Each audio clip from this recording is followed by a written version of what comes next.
Good afternoon, everybody. This is Jeff with Mind Body Cheer.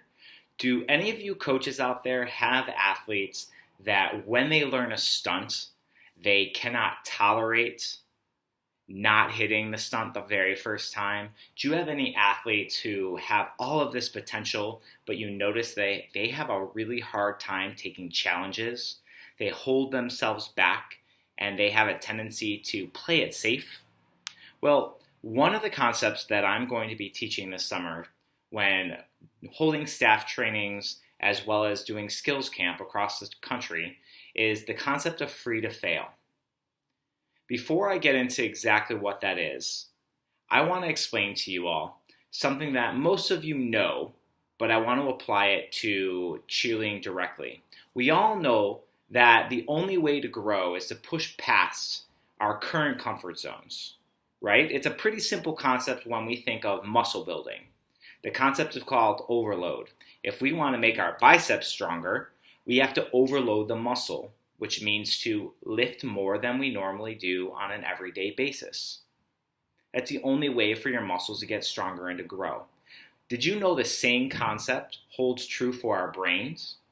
Well, in order for an athlete to improve their confidence and for them to be able to reach their full potential, it's important that they push past their current comfort zones or boundaries to be able to improve their skill level and or improve their confidence.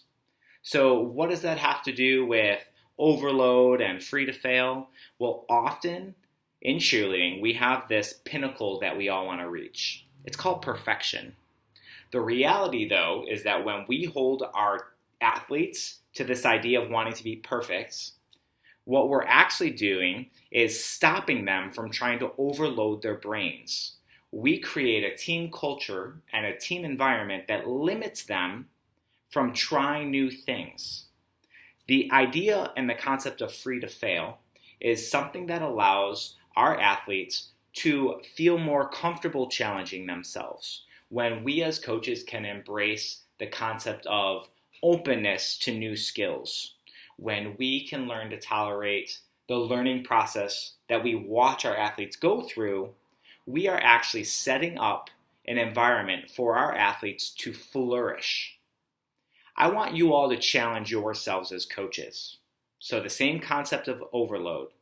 I'm wondering if you all can commit to 1 or 2 weeks of allowing your athletes this concept of free to fail. Teach them what it is, and then hold them and hold yourselves accountable. So what it would look like. In practice, free to fail would be, it's okay to make a mistake. It's okay to drop a stunt. It's okay to touch down in your tumbling. It's even okay to show up late. But what happens next is most important. So it's about setting goals and setting a game plan on when an error occurs. We have an opportunity to grow. We have 2 choices.